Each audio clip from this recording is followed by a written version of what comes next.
our school that our kids go to, there's a lot of questions coming from the community about why not more black students are on grade level.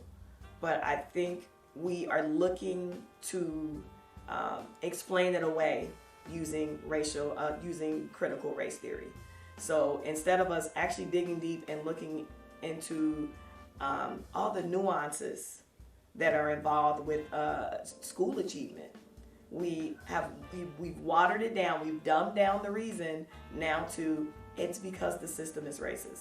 And I asked one of the district coordinators for diversity, what are we taking away in order to teach this social justice? She's like, oh, it's not taken away from anything. And I'm saying, well, unless we're extending the school day, this is taking minutes from something. Is it taken away from math or English? They have like a regular, standard math class that they offer at the middle school, and like an advanced math class, and then like the honors level math class. They got rid of the level in between because there weren't enough kids of color in those classes.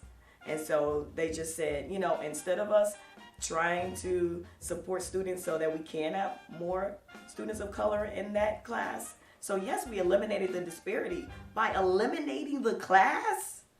Like, that's not how we get rid of disparities. We believe that it hurts our black and brown community the most. That the message is, you're a victim. You can never make it until we tear down all these systems and structures.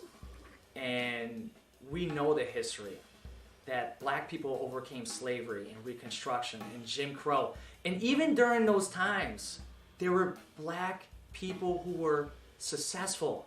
And all of a sudden, black people cannot succeed. When I hear the ideas of critical race theory, they don't remind me of my experience here in Chicago at all. They don't remind me of myself. Born and raised on the west side of Chicago, you did see the neighborhood decline. You've seen people move out, or like people didn't take care of the homes in our neighborhood as much.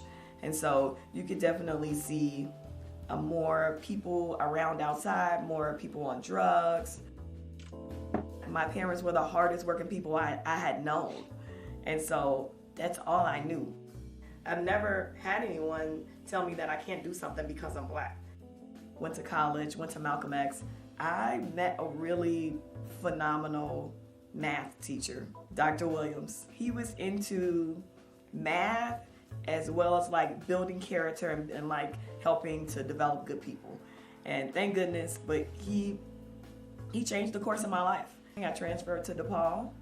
Education is what got me to where I am here today. It wasn't activism. When I wanted to go back to school to be a teacher, I knew exactly where I wanted to teach. Right on the west side where I'm from. My students are so smart, like such good people. What I'm noticing is we are setting up good kids to fail.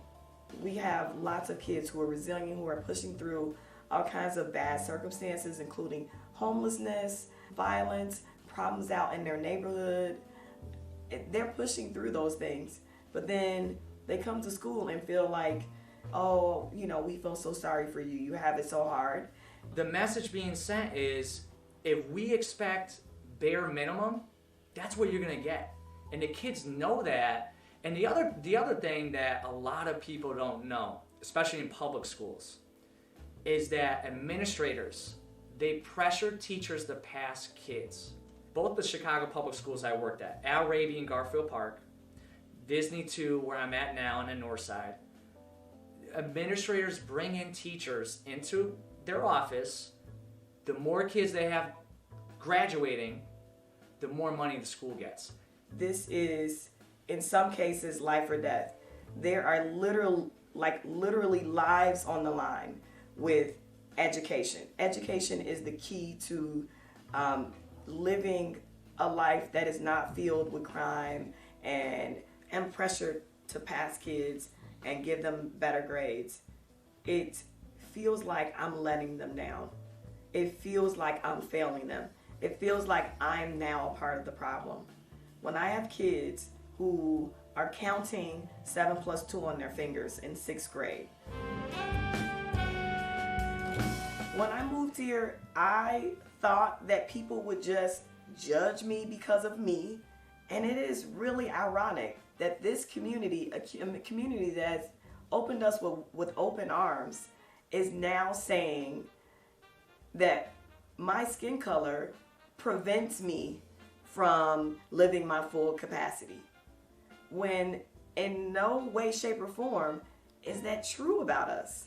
And so it's been bizarre to hear people think so poorly of Black people after more or less making sure that the community we live in is a community for all, not just for white people.